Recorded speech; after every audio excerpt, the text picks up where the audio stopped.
nze njagala blame tugitege ku globalization otegeera lwansonga music tabeera in isolation otegeera ne Uganda teri mu isolation okitegeera music abeera driven by trending all over the world okitegeera Beyonce oba Rihanna bw'aba yepresentinga eri abantu asettinga trend n'agamba nti luno olugoye lwe ngenda okwambala kino kye ngenda okubeera kino kye kijja okutunda ati wange trust me bamulaba okuva e Nigeria namulaba mu nsi yonna Uganda inclusive okiwulira kati tosobola kunenya muyimbi Vinka kunenya Wininwaji olw'okwepresentinga bwe batyo because they pick ekyo ekiba kitambula Mama Nandujja ayimba music owa genre atambulira mu ekyo kyayambala nti ajja kwambala Gomez ateekeko ekikooyi Vinka music we atrendinga nga ayambadde ripped jeans otegeera ayambadde damages ayambadde ne ekyo gwe kyoyita nti yayambadde skimpy oyo ye music we otegeera because she does dancehall otegeera and two audience ja appealinga to elaba MTV otegeera audience ja appealinga to elaba MTV bwe banga elaba MTV abaana bano baagala omanyi actually kyekisinze ndooza n'okuleeta obuzibu kati ekisinze okupushinga emiwendo gya music waggulu ennyo nti gwe video gy'oyagala oplayinga ku TV oyagala ebeerenga efaananira ddala neya Rihanna okitegeera kati bwe tuba nga tukompiitinga mu prices eza videos olowooza lwaki tetujja kompiitinga ne mu wares designs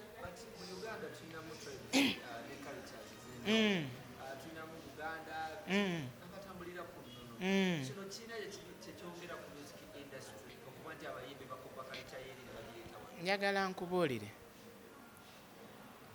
ndi muzadde otegeera ow'abaana abawala otegeera era saagala gezaako gamba nti kino kirungi oba kino kikyamu nedda kyenjagala omanye nti ensonga lwaki muwala wange njagala asome lwansonga nti ekyo twakiyiga nti kirungi you understand kati na buli kyetulaba tugenda tuyiga buyizi byonna otegeera tubiyiga buyizi so tetusobola leka kukopa kino ne tutakoppa kino no kiringa ng'okufuna ssente twagala tuvuge emmotoka ez'akabi because ye generation ki eriwo ebisinga obungi tujja genda tubitandika obiteeka mpola ebbali oba nga tubi-incorporatinga ne mu bye tumanyi otegeera naye nga tetusobola kulemererwa kukoppa bintu bitambula tetusobola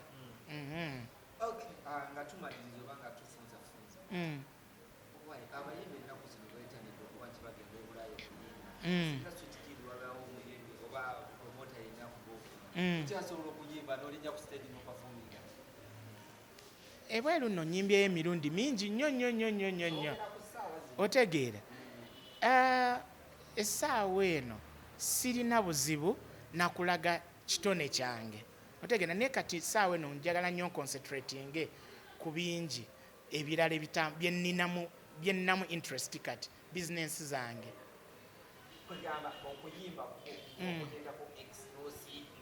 nakuwummuza okujjako nga mukwano gwe waliwo special occasions like my friends okitegeera my friends balina parties balina weddings awo I perform for them okitegeera that's courtesy naye wabeerayo ebimu nogamba ne bagamba jangu okole zino ssente oyimbe wano negamba no saagala kuyimba osobola ogenda n'opafomingira obwereere lwa mukwano gwange. Yes. Yeah. No. No. Sinti nakukyawa eyo episode nagiwummuza. Let me be the first.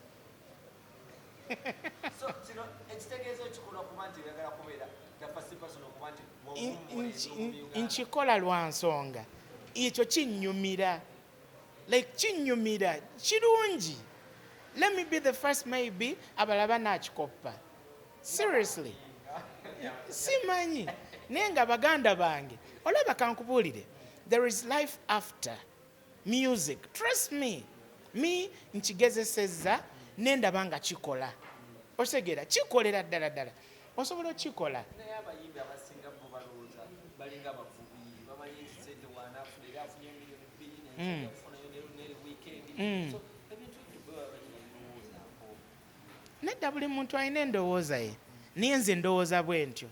I'm telling you, nze nasaavinga bwe gaba magye nakuba emmundu, otegeera nagikuba nengiwummuza. Kakati essaawa eno njagala kulaba, omanyi olaba nze ndaba outside waliyo sente nnyingi, tusobola okukola sente nnyingi nga tuzikola. Kati erinnya lyange litunda bizinensi zange zonna, erinnya lye nateekawo litunda bizinensi. Otegeera bwe tutandika nti kati bantu kulya bajjula wano ne balya emmere nga bazze kulya wa sweet kid, ebbaala bwe banzigule eba bweti ekubako nga bagamba tugenda wa sweet kid.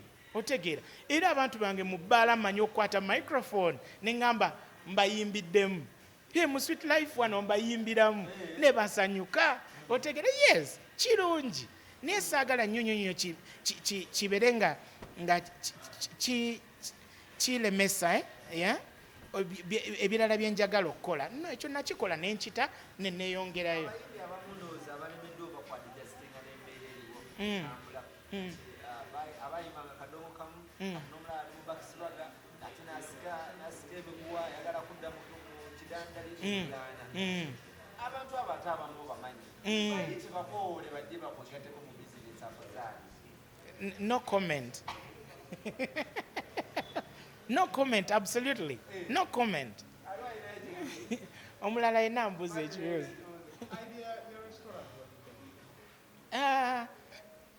Olaba nze ndi muntu ayagala nnyo okugezesa ebintu.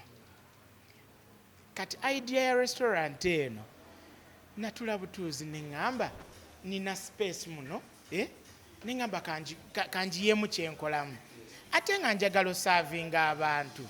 Otegeera nina abantu bange bawagizi bange babeera baagala okujja okunsanga wendi.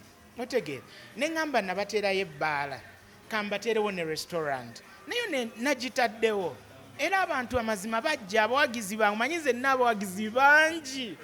Otegeera aba generations ennyingi, abamu abasinga bonna bafuna ssente. Amangu gano nga tubadde mu covid nga tuyigiriza n'okola restaurant sente ozigyewa.